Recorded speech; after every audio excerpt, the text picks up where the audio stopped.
Hi, I'm Ryan Scullin, CEO and co-founder of G-Science. I'm a Loughborough sports scientist graduate student. I previously worked at Adidas, and now I'm full-time at G-Science. Hey guys, I'm Jamie Kiff. I'm the co-founder of G Science. I've got a background in sports science and strength conditioning, and I graduated from Loughborough University with a degree in sport and exercise science. Amazing. Well, thank you guys for joining me today. Can you tell me a little bit more about what G Science is and what do you do? Yeah, thanks very much for having us for a start. It's really great to be here and chat with everyone on stream. G-Science is an esports performance and health company, and our mission is to make esports a healthier and happier place for all gamers. So how do we actually go about this? We provide online esports performance coaching, which really focuses on trying to build performance systems to help educate and empower esports athletes to have a healthier relationship with gaming. But we're also building a athlete monitoring system called Optimal. So Optimal collects data, health data on esports athletes, and we combine it with in-game data so that we can start to better understand how making changes to our health and lifestyle positively influences our in-game performance.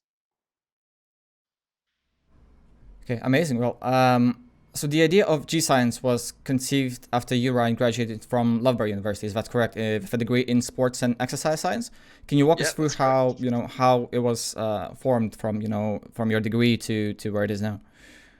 Yeah, of course. I mean, it wasn't just like an overnight kind of success, I suppose, in many ways. So I graduated at Loughborough and moved back to Northern Ireland. And I always had kind of the ambition of setting up my own company, but I never really knew where to start. So how it actually came about was I started off with one very simple exercise. And I have this huge whiteboard in my apartment, and it's quite funny because Kif and I are always brainstorming on it. But how it initially started out was I drew three circles on this whiteboard, and in the first circle, I wrote in the top, what am I actually good at? So, what are my high income skills? And I reckoned, I studied sports science, knew a thing or two about sports science, and I've been a sports coach before. Second one was what I actually enjoy doing. Previously, I worked at Camp America with disabled children. I've done personal training. I've done sports coaching. I really, really enjoy just like helping people find their potential and excuse the pun, but like kind of level up their life, help them become better versions of themselves. And for me, I get a lot out of that. And then the third circle was who's going to pay me for it or what industry can I apply this to? And for so many weeks, I went round and round these circles trying to figure out what to do. And funny enough, it was actually after playing a session of Call of Duty that I came back and looked up to the whiteboard and I was like, esports. And it was only then I quickly realized after doing some initial research that there was a huge opportunity in the industry to solve real problems such as burnout and poor physical and mental health, things that I'm super passionate about using my skill set. So after that, what I actually did was I went on LinkedIn, messaged 10 of the top people in esports, and it's like, hey, this is what I'm doing, this is what I'm really passionate about. I wonder if you could help me in any way. And one person actually got back to me, and they gave me some introductions. And from there, that's where I really started doing my research and really started to better understand how G Science could solve these issues in the industry.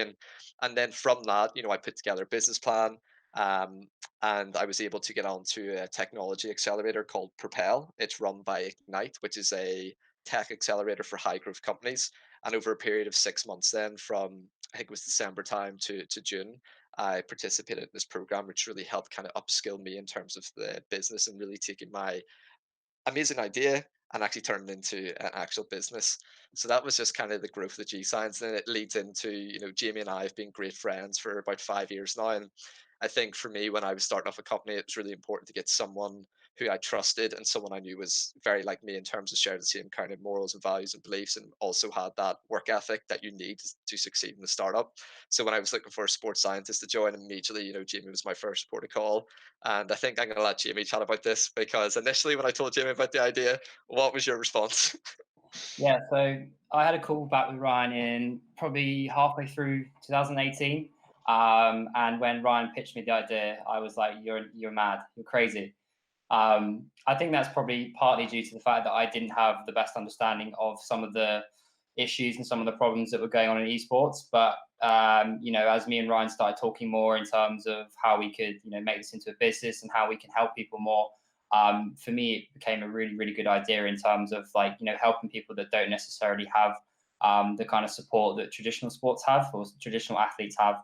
And you can make such a massive difference with such a small change, whether that's sleep, whether that's nutrition, whether that's strength and conditioning, whatever it is. With esports players, there's so much that you can help them with, and for me, that's so valuable, and that's one of the reasons why I came on board with Ryan as well. And then we kind of sort of tailored it towards building out a system where we can, provide information as to what's the current state of these esports players. So that's where we kind of came up with Optimal. I had a background in strength and conditioning, so I've had quite a lot of experience with load monitoring and how that applies to athletes and managing their load to make sure that they're not becoming injured or burnt out, which is kind of our main focus with Optimal as well. So bringing that into G Science, Ryan and myself sort of thought, how can we best use our skills to help esports athletes? And that's where we came up with Optimal, and that's kind of where the idea has developed from. Yeah, amazing. Ryan, when you mentioned when you played the game of Call of Duty and you had the idea, and then you just messaged the top 10 people in esports, like I can't tell you how much I love these kind of things. There's so many people and students I know who it's like, I'm passionate about esports, I want to do it, and it's like, oh, so what have you done so far? Well, I'm just thinking, I'm planning. Just do it. Just message people you don't know. Just like, if you ask, people will reply to you. They'll give you information at the very least. Yeah, no, listen, I think in everything, it's kind of cliche though. I mean, everyone has amazing ideas, everyone has ideas, but it's the execution that sets, someone who's successful apart from the rest. And I mean, I will put my hand up, like I used to kind of just talk a lot. And then I made a decision in my mind one day. I was like, you know what? I'm actually going to do this and I'm going to back myself to do this. Don't get me wrong. It's been the hardest thing I've ever done, the startup, but it's also been one of the most rewarding experiences in terms of the people I've been able to meet and the things I've been able to do. And it's obviously just the start of the journey as well. We're only 18 months old as a company and we've already had such great success, but we're super ambitious in terms of where we can actually go in the future here, because we want to make G Science the #1 company globally for health and performance in esports. And I have no doubt we can achieve that. Yeah, amazing. Well, speaking of successes, you won the Esports Insider, the clutch competition. That was a nice segue, wasn't it? I'm proud of it. Yeah. Can you walk us through the whole experience of pitching the idea and how it all went? What kind of preparation did you have to do, and just how was the whole experience? Yeah, so I mean, ESI London itself was an incredible event for Jamie and I, because part of it was really about us upskilling in the industry and learning about all the different kind of areas of esports and meeting some incredible people, which attending Twickenham Esports Insider, it gave us the opportunity to actually meet these people and build these relationships that are vital for success in business. It really comes down to relationships. So that was one thing that I thoroughly enjoyed, was just meeting all these amazing people who work in esports and hearing their stories about how they got involved and why they do what they do. In terms of the clutch itself, like I mean, that was I've done a few startup events now. I've done the Startup World Cup. I went out to the Esports Observer out to Berlin and pitched at Hive as well. Which I mean, I'm going to be totally honest. I was shitting myself for prior to going up there on stage. I mean, I think it was like 300 people live. I was pretty new to esports there. It was some of like the biggest like C-level executives, and I was like, you know what? I'm just going to go out there. I'm going to do it and see what happens. And it was a great experience. But I mean, every single time you go out there and you're up in front of 200 people, you're scared of failure, I suppose, and you're scared of what people might think. So in terms of the preparation that you need to take, for me, like I meticulously go through like my business plan, like who we are, what we do, why we do it, what the numbers are, all of the things that you have to kind of prepare for in order to pitch your company, and also prepare for some of the questions that the panel might ask. I think what makes the clutch slightly different is that you had a panel of venture capitalists. And for people who don't know what that is, they're people who would invest in esports companies or other opportunities. And because they had this kind of knowledge in terms of the venture capital side, it kind of made me even more kind of worried and anxious about what questions I was going to get asked. And I can tell you one thing: 6 minutes up there seems like a long time. Yeah. Where you're literally just getting grilled. But I think, Jamie, you've got some funny stories about what actually Yeah, happened. I mean, the prep was funny in itself. Like, Ryan, to be fair to him, did a very good job of prepping, making sure he knew everything. It's completely different when I'm asking Ryan questions to when you've got a bunch of investors who know their stuff coming at you with questions that you didn't necessarily think of. But I think one of the funny things was I was actually in the crowd as well, and Ryan was, I think you were back in your room when you were Ryan prepping. Yeah. And I was just like messaging him and being like, Ryan, you need to be able to answer this. You need to be able to answer that. And then I remember we met just before Ryan went on stage, and I was like, right, you need to know this, you need to know this. And you're like, right, okay, fine. This is what it is, this is what it is. And we were just like agreeing on things before we'd gone up to stage. And then in my head when I was watching, I was like, no offense to Ryan. Ryan did an amazing job of pitching and answering the questions. I was like, there's no chance in hell that we're going to win this. No way. Especially bearing in mind some of the people that we're up against, who I'm pretty sure quite a few of them have already had investment, and some of the companies were, fairly big in terms of their reputation in the industry. So for Ryan, to go up there and pitch as he did and answer the questions the way he did, and then take home the win, it was absolutely amazing. So it's testament to us. Well, our vision is being put out there, and for people to be like, yeah, I really love what you're doing. It's so nice to hear. So yeah, I mean, it was very interesting, but at the same time, very rewarding. Well, Ryan can tell you how it felt. So Yeah, I mean, it was just one of them kind of surreal moments. Like, I really did not anticipate us winning, but I think, as Jamie touched upon there, like, we are a mission driven company, and I think it's very easy for anyone to get behind what we're trying to do. And you know I'm really, really passionate about mental health because I do struggle with mental health myself. I struggle with anxiety. I've suffered depression before, and it's something that I've had to do a lot of research in and invest a lot of time in to be able to better understand. And because I experience these things like firsthand, I understand how crippling it can be for other people, and I understand why people game, because of the escapism element and to get away from some of life's problems, because that's what I've done as well in the past. But given my sports science background now, and given the experiences I've had and the people I've met, I've been able to develop a bit of a framework for what actually works and what's healthy, and to try to put some positive coping measures in place. And that's ultimately what we're trying to do with G Science and with our mission. It is just about tackling, mental health and physical activity across the industry, and showing people that you can still enjoy gaming in a healthy way without having to suffer from burnout and poor mental, physical health, and injury. And it's really just about that education piece and making people more self-aware about how they actually engage with gaming, and trying to create that healthier balance. Yeah, absolutely. I feel like with the esports arena that we have in Northampton, we definitely noticed as well that the esports can be used in such a positive way and can really transform people's sort of lives, how they act, how they react, and how they make friends and how they socialize. It can be a really positive force if done correctly. Absolutely, yeah. So let's go back into what exactly G Science is. So you guys offer one-to-one coaching as well as team sessions. That's correct, yeah. Can you walk us through those sessions? How do we work? What do you discuss? And what can people expect to gain from them? Yeah. yeah, go on, Jamie, Ryan. okay, fair enough. I'll take this one.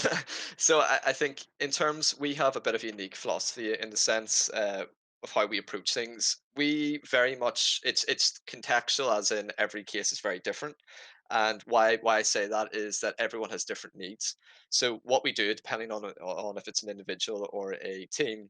If it's a team, for example, we look at the organization as a whole. We look at the systems they have in place. We look at the current structures and how they schedule. And I think when you start to break it down into these frameworks, what we actually then do is a performance audit. So below that, the kind of top level 3 tier, we look at the high performance environment. We look at cultures and values, and goes back to that whole, like, why are you doing the things you do, and how do you create that environment that fosters enough challenge but also enough support, which is optimal for development. Then we also look at the psychology. So we look at psychological skills training. We look at coaches' relationship with athletes, and look at the coach-athlete relationship and how they effectively communicate and build trust. We look at physiology. So we look at, for example, like Jamie's kind of area of speciality is looking at injury prevention. How do we build robustness in these athletes? Esports athletes don't need to be able to do crazy vertical jumps or sprint really fast. You need to be able to maintain a strong posture, and for long periods of time. So you need to have strong, core endurance and lower back endurance. So we focus on injury prevention there, and also building and maintaining solid levels of cardiovascular functioning, and also just basic levels of strength, which is going to help with that whole robustness aspect. Then we look at nutrition. It's fundamentally important that you fuel your body properly, just like you would for sport. You need to fuel your body properly for esports. So you need to understand what actually fuels the brain. So we look at making sure athletes are eating the right makeup of foods and eating foods when they need to be eating it. And then another big thing is caffeine, making sure you take your caffeine at the right time so you're getting the biggest return on your supplement use. And then I think after that, we look at other things such as ergonomics. So how do you actually sit? What is your posture for long periods of time? What is the optimal seating position and monitor angle? And lots of them things can be quite telling if done over a long period of time and done incorrectly, because that can lead to injuries and put you at a higher risk of developing some of these injuries. And then I think after that, we really focus on recovery. So one of the big issues in esports is the grind, I suppose. Many people don't want to stop playing for long periods of time. So if we can't get gamers to stop playing for long periods, we need to focus on, okay, the next time you pick up the sticks, you need to make sure that you're fully recovered. So we focus on sleep hygiene, sleep routines, doing some yoga and rehabilitation and some other kind of soft tissue exercises just to keep you in top condition. So there are just a few different kind of aspects and pillars that we touch upon. Then also the kind of wider level for the organization as a whole. Um, so yeah, that's how we approach it. We have the initial call. We do an initial interview to see where you're currently at and understand your needs. We do a performance audit going through the things I just discussed there. Based on what we get, we divide it into like primary, secondary, and tertiary features. And then based on that, we put together a tailored performance program, usually in around 12 weeks, because we believe that's the time in which you actually need to show some sort of positive effect on someone's health behaviors or on the organization as a whole. And then from that, it's really just about tailoring our programs based on the feedback and success that we're having with the athletes. Because as I said before, everything is highly individualistic because everyone is totally different. Everyone has different needs Yeah, and absolutely. different goals. So based on that, that's how we structure our programs and then just offer support in any way we can. Yeah, to touch up on those two things, so nutrition and posture specifically, there's two groups of students in Northampton that I've noticed. You can tell when they come in for a long session. So there's one group who bring in sort of fruits and salads, and they have like coffee in their flasks, and then you have the other group, obviously, chips, junk food, colas, and things like that, and you always know which one's going to be performing much better. And I'm just wishing for everyone just switch to the other side and just stop eating junk food all of the time. And in regards to the posture, like I finally ordered a new chair for myself, and I can't wait for it to arrive. It's just I feel like it can make such a massive difference. And like whenever I get a chance, I tell everyone I'm getting a new chair. I'm so excited about it. It's gonna be amazing. It's coming tomorrow. I'm very excited. But the thing is, Jonas, as well, like it's actually the small changes that actually have a huge difference. That's what people don't realize. Like you don't need to have a crazy performance program to make a difference to your health or your performance. It's really small changes, just like your chair, or just taking your coffee at the right time, or eating a banana instead of a chocolate bar. Do you know what I mean? It can be really, really simple, and that's what we're trying to stress to people. Like people sometimes get a bit demotivated by because they think it's like a huge challenge to do this lifestyle change. But in reality, if you look at it and break it down into small steps, everything is attainable. But it's just getting your mindset right and then having someone to help you kind of guide you along the way and keep you accountable. But Yeah. it's fantastic. Like even you're aware of that now and you're taking small steps, it's just going to massively help you as well. Oh yeah, absolutely, definitely, 100%. So Yeah. next question is: so your website says that everything you do is evidence-based, and you observe training protocols and monitor athletes' health as well as in-game data. So, what are the usual mistakes that athletes and teams make? Any standout issues that you have observed in teams you had to work with? Yeah. So I think one of the main classic ones is just they think more is better. So if they train more and they play more, they think that that's going to equal better performance. But that's not necessarily the case, unfortunately. And I think Ryan and myself will both advocate that, and Jonas, I think you'd probably say that as well. But to say that as well, on the flip side, we're not here to say you shouldn't play extended periods of time, that you need to play to be able to become good. But at the same time, it's more about like how do you do it in an optimal way that leads to better performance, rather than just playing straight for 10 hours a day, not having any breaks whatsoever, and expecting that to lead to better results than maybe playing 8 hours a day, having some breaks every hour or 90 minutes where you go outside or you just take a break or walk outside. And the difference is massive. The other one that I would say as well is knowing if your players or as an individual, if you're ready to play. That is one of the major problems at the moment. And that's one of the reasons why we're building Optimal, is because I don't think there's probably a coach out there or an organization out there, very few, that can say with confidence, I know 80% that my athlete is ready to play. And that's really worrying. Like, you've got, in some cases, you've got millions of pounds of dollars on the line, and you have no idea whether or not your player is, going to burn out, whether or not they have a wrist problem, whether or not they have, an elbow problem, a shoulder problem. These are all things that you need to track as a coach and as an organization, as a team. So you can provide the proper support to your players. And I think we're really lacking with that at the moment, and that's something that Ryan and myself are trying to change, is giving them that information so they can make better decisions about their players. Yeah, there's a truth to the saying, that information and data is the king, isn't it? So you need to get all the data, and with so much data, especially in esports, because and if you're looking sort of at in-game performance compared to football or basketball, in esports there's so much more you can get, and sometimes you just get overwhelmed. How do you use the data, and how do you make sure it all works perfectly fine?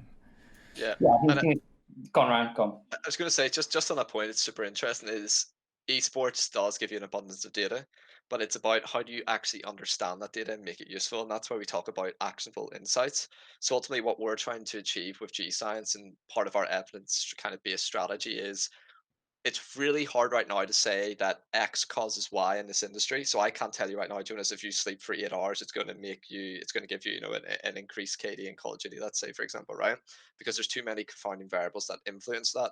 But ultimately, what we're trying to do is say that there's a pretty strong correlation, right? If you're going to sleep 8 hours and that's going to help with your cognitive functioning, that's probably going to transfer over pretty well to Yeah. esports, which is a predominantly cognitive, game. And with the data that we're trying to collect on the athletes, ultimately what we're trying to say is if you have foresight of this, let's be preventative rather than reactive. Oh, yeah. It's like the NHS as well in healthcare. People wait until they're sick and then solve the problem. Whereas why not? Let's just not get sick at all. Let's try to make these changes that put us at a decreased risk of developing burnout or injury or mental health issues, and that start doing things that are positive for us. And I think one of the biggest issues we always have with players and teams is the proof. They always say, what proof do you have? And this is why we've taken the approach we have in esports. We've worked with teams now, multiple teams, that have changed the way in which they approach gaming and performance and their health and lifestyle. And we've seen it positively benefit them in game and out of game. Yeah. So we are starting to build up this proof and this knowledge to say that making these changes out of game will not only make you a healthier, happier person, but it's also going to positively influence your in-game performance. And I think for a lot of players, they kind of neglect the health and lifestyle part, and they only focus on what's going to make me a better player. But the thing I think is always funny is by actually focusing on your health and lifestyle, it's going to make you a better player. So for us, it's about providing coaches and athletes with more data, but give them that data in such a way that it's very clear and easy to implement to actually get the results that we're trying to get, which is increasing, physical and mental health in athletes. Yeah. So speaking about specific teams and working with them, I know you might not be able to talk a lot about this, but earlier this month you announced that you're partnering with Gamers Origin. Huge congratulations, by the way. They're a really, really good team. So how's the partnership going so far? Yeah, I mean, it's been going great. We've actually been working with them for quite a long time, so probably about 3 or 4 months before we actually announced that we were doing a partnership with them. So we helped them in the lead up to the LFL, and also in the EU Masters, where they did really, really well.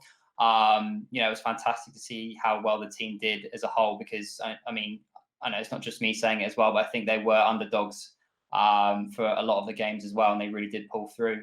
And it was a shame that they beat LDLC in the LFL, and LDLC went and won the EU Masters, which is a bit of a kick in the teeth. But for us, it was great. We got the opportunity to go in there, provide them with physiological and psychological support, look at potential areas for optimization.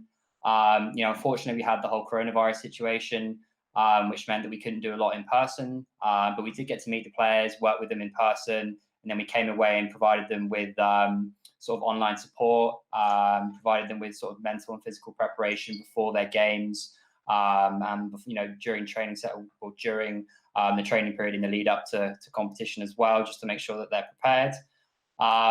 So for us, it was really good to see that our support actually had, in our view, they did really, really well. So it was nice to see that there was some sort of correlation there. We're not saying that what we did caused them to perform as they did, but in terms of what they were reporting to us, saying, really love your guys' support, it really helped. That's fantastic for us to prove out our methodology in terms of, actually taking your health and wellness seriously, putting certain measures in place and optimizing your routine in a way that where we come in, look at your psychology, look at your physiology, and what you do has an effect on in-game performance, which is, fantastic. And they're having a bit of time off at the moment. But then I think we're going to pick up what we do as the season starts, but I don't know exactly how that will look. Yeah, so it sort of leads nicely into the next question about the athlete monitoring platform that you have called Optimal. Did you use it with the Gamers Origin, or is it sort of something you're still in development? Can you talk us so Optimal's been in development for quite a period of time now. So we've been collecting as much data as we can to feed the insights that we produce from the monitoring system. So, Gamers Origins data, helps us in terms of understanding the physical and mental demands, and that will be put into the algorithm that we use in order to provide insights and feedback into people that actually use Optimal. So yeah, Optimal is in its sort of beta stage at the moment, and we're going to be trialing it with people. So you can actually sign up to it at the moment if you're an individual or you're a team to have your in-game data and health data monitored. So we're looking to sort of reel that out, the first beta version, in the next couple months, and then start iterating it and implementing both subjective and objective data. So integrating with hardware and then providing more tailored insights in terms of what are the physical and mental demands of esports and what impact does it have on their performance, and how can we better provide them with tailored feedback based upon the data that we have. Yeah, I feel like if once it's all sort of developed and done, it could be massive. It could be huge. It could really change how sort of esports is done and provide so much benefit to a lot of the teams. Yeah, absolutely. I mean, as I mentioned earlier, one of the things that we really want to achieve is just giving coaches and organizations a much better understanding of how their players are doing. If you as a coach don't know that your player is, inside his head, he's reporting that he feels like, he doesn't feel well, or he's just not happy, or he's stressed, or his mood is poor, and you don't know that as a coach, then you can't tailor your approach to how you're going to coach them. And that's really important to make sure that you're getting the most out of players. And then as we start to bring in the objective data as well, working with heart rate, working with other measures as well, it will just give us a much better understanding of what the demands are and what the impacts are of training competition. And then again, the coach or the practitioner, hopefully, that comes in and works with that team can tailor the approach towards the athlete and give them much better insights into what to do. Whether to push them harder or whether to give them a little bit of a break because they're giving signs of burnout. They might become injured. That's really important to make sure that they're ready to perform at that top level and make sure they're in sort of peak physical and mental condition.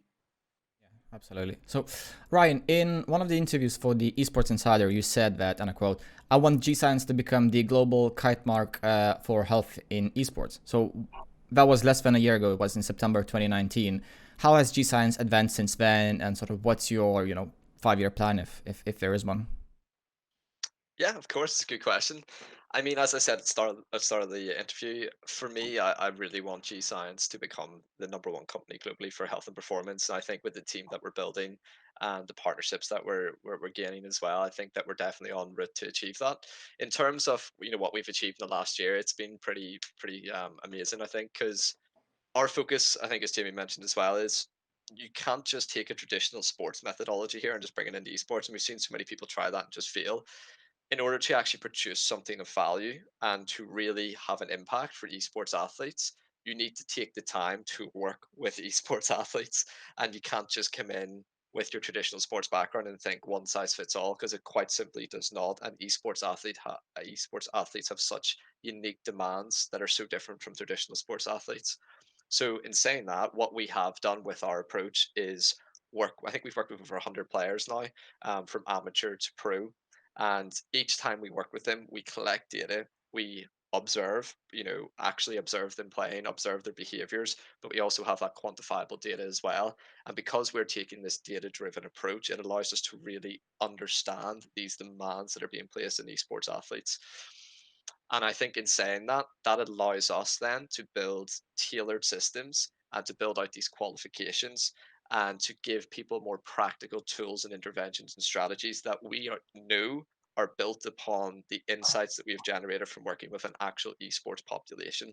So I think in the last year, that has been our strategy: collect as much data, work with as many teams as possible. And from that, then we strategize about, okay, now we've got this understanding, now we've got the insights, what can we do next? A big thing for Jamie and I, and as I said before, like, G Science is an evidence-based company. We want to partner with universities. We want to conduct more controlled research into the health and performance of esports athletes and better understand, what is the optimal training protocol for an esports athletes. Is it 8 to 12 hours a day? Is it 12 to 15 hours a day like out in Korea? I don't know. I'm going to say probably not. And I think, like, interesting things around that is looking at how people train, looking at having structured training versus unstructured training, which a lot of esports is right now, which is just play the game and grind the game. There's so many things that we still need to better understand before we can become this global kind of body and the gold standard in esports. But I definitely think, with what we've done so far, with the data and insights that we've got, we're definitely en route to do that. So I think if anyone else is listening out here, if they're universities as well, if you're interested in doing research to better understand esports athletes from a performance and health perspective, please get in touch and help us, achieve our mission of becoming number one globally for esports health. Yeah, that's amazing. So I'll definitely get in touch personally with you with Roehampton Esports, because we have probably over 60 competitive players, and we have the esports arena. Everything's has no windows, so it's always the same lighting. We have an AC, so it's always the same temperature. So everything's gonna be as controlled as possible. So that'll be great. That'll be great. So Amazing. Jamie, question for you. So you attended the Game Tech Frenzy event at Barclays HQ this year. Our team, Roehampton Origins, were there as well, playing in the League of Legends finals. Unfortunately, we didn't get a chance to talk to each other, even though I 100% remember where your stand was, because it was right next to the stage, wasn't it? Yeah. I just didn't have the time to come in and talk to you. So can you walk us through how was the event? Because we're seeing an increase of these types of events, but do you think more should be done to focus on health specifically in esports, not just general sort of tech events? Yeah, I mean, firstly, I think the event was great, and it's great to have someone take health seriously and try and put that in their event. And the event itself, brought up some really, really good topics in esports that need to be tackled, like women in esports. That the panel discussion they had was amazing, and it's something that I hadn't really seen that much of, and it was really insightful to hear something like that. But for us, having something like that, but for health, would be amazing. And I think that's really that's so needed, and it's something that's not really talked about. Having like a panel discussion where you have maybe people from traditional sports that come in and give their lessons about how esports can learn from that, or people that are working in esports, even people like us that are working with teams and giving our insights to other people, so everyone can learn. Because at the moment it's such a Ryan and myself, we're still learning all the time, and we want to talk to as many people as possible about sort of health and wellness and health and performance in esports. So it's these sort of events where that opportunity can be created, where you can bring the best people together to discuss. So if you're working the team, even if you're like at grassroots and you're a manager and you've got players, giving them the knowledge to go away, and even putting things like little tips about sleep, whatever it is, even if it's about caffeine, even if it's about exercise, having those discussions where you can take that away and put it in, I think is so useful, and more is needed. Absolutely. Hopefully we'll see more of these events in the future, because they seemed to be creeping up, and more conferences and things like that before the COVID-19. But a lot of these are now online, which is also nice. So so a lot of good answers about G Science, but I have a few more questions about sort of university specifically. So it's no secret that a lot of esports players at universities tend to go all in. So no breaks, nothing like that. So long practice hours, little exercise, very poor diet in some cases. How much of an impact do you think it has on their performance, and what could be done to improve that? Yeah, really good question. I think if you don't mind me taking this one, Jamie, I think because Jimmy and I and yourself, Johannes, we all have been there. We've all studied. We've all been through that, where we've been out, we've partied, we've eaten stuff we probably shouldn't have eaten. We've spent long hours gaming, and I think when I look back on it, no wonder you're feeling tired, you're burnt out, like you're going from lectures, you may be hungover as well, and then you're trying to jump and play a video game. No wonder you're not playing well, because you're absolutely burnt out, fatigued, tired, you're not feeling your body properly. So I think for university students, what is so fundamental when you're at that stage is time management, right? And why I say that is a few different things. So first of all, you've got to better understand why you do the things you do, right? I know a lot of university esports now is starting to take off. It's starting to get pretty serious, and there's going to be a lot more opportunities to go pro from that. It's going to be a bit of a talent ID kind of window.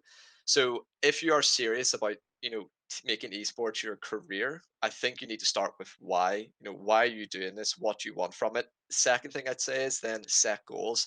What are your short term, medium term, and long term goals, and make them kind of SMART goals, which is making them like specific, measurable, attainable, realistic, and time bound. If you can do that, you're already setting yourself up for success. And then the thing we said at the very start of the interview was execution. Don't just talk about it, go do it. Okay. See, if you start with that framework, you're going to be doing pretty well. And then the time management comes in.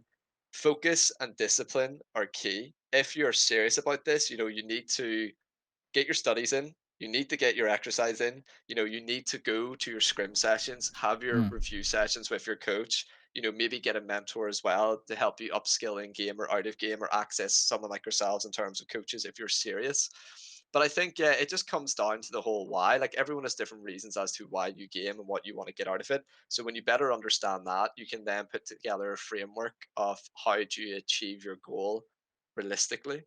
And that's what my kind of feedback would be. Just, you know, why do you do it? Set the goals, get the advice and learn and upskill on it, and then execute upon it.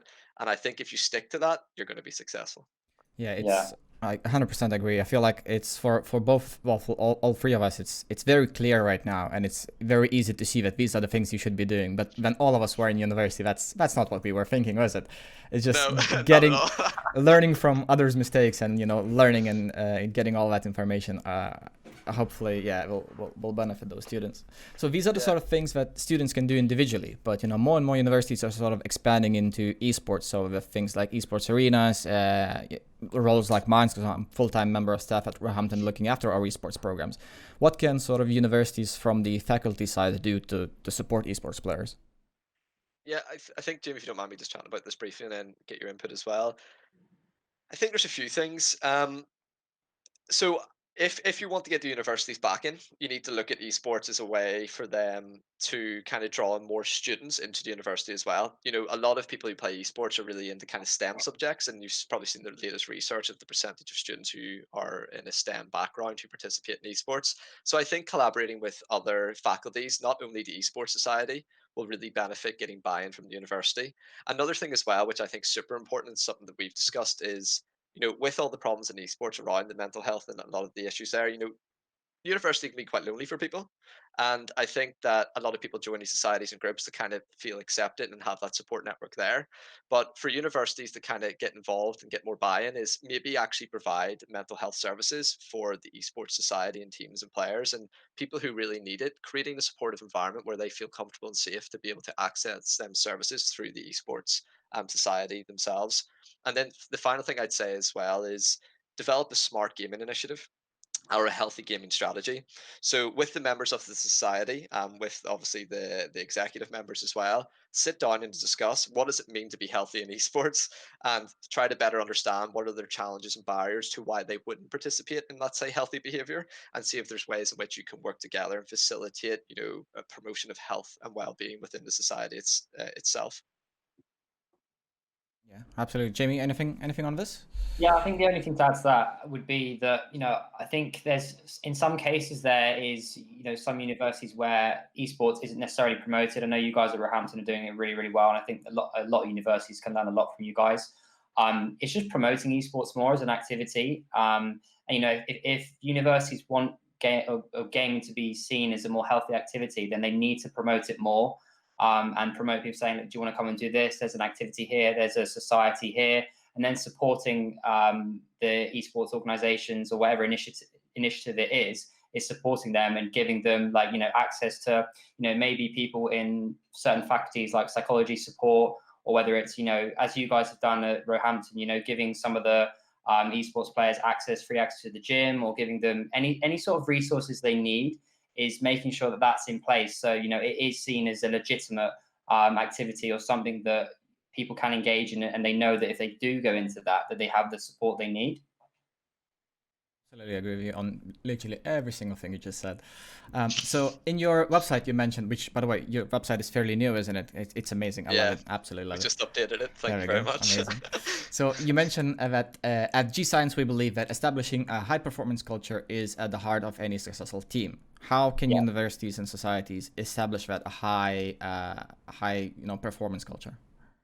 I'll just briefly touch this one, and Ryan, you can swoop in. Go ahead. So the first thing I would say is, especially for teams, it always starts with the coach. And this is something that, we sort of learn as we've gone along as well in our experience working with players. If the coach isn't disseminating a good message to the players, then that just feeds into the whole team. So for example, if the coach has been a player himself or whoever it is, and, their experience with gaming is that, health and wellness or health and performance, is not important for these players, and they're obviously going to jump onto that and not engage with it. And it's going to be so hard for people like Ryan and myself, or any other health practitioners who are trying to come in and create that environment. It's going to be so difficult for them to get buy-in and to actually try and make a difference. So it really starts with targeting the gatekeepers of the teams or the individual who's in charge, and making sure that they're disseminating the right message, they're getting the feedback from the players in terms of what they need, and they're implementing it in the right way. That would be where I would start. I know Ryan will have some good ideas as well. Yeah, I think high performance environment is quite an interesting term in itself because it's very different in different contexts. So in business, it's one thing, in sport, it's another thing, but within a society, it's a whole different thing in itself. I think it always kind of starts with leadership, and the example that the people, the founding partners of it, or the people running it actually set. Because the way I kind of see it is as well in esports teams, like the coach is has such a pivotal role in the development of young players. And if you're giving off the wrong example in terms of, not showing up at the right times, not filling in your requirements if it's questionnaire stuff, or whatever it may be, your players are seeing that, are going to follow the behaviors that you're setting. So I think number one is always leadership. I think the second thing for high performance, it always comes down to cultures and values for me. And I don't know if I can say this, but like New Zealand rugby have like a no dickheads policy, which is pretty much saying that if you're going to be that kind of person, and in esports, unfortunately, there's so many toxic people, don't come here. Like, don't do this. Do you know what I mean? Because this is not what we're about as an esports society. We don't want toxic people. Listen, don't get me wrong, because there's a difference between like making people tilted in game and actually being a toxic person. I am probably like the worst person to say this, because in game I will shoot your body in Call of Duty. I will teabag you. I will do anything to get you wound up because I know that's Yeah. what people are going to react to. But what I'm trying to say is that's kind of like in-game specific toxicity. And then there's just like trolls online who are just trying to wind people up, who come on there to try to make other people feel worse about themselves. They're the kind of dickheads you don't want in your society.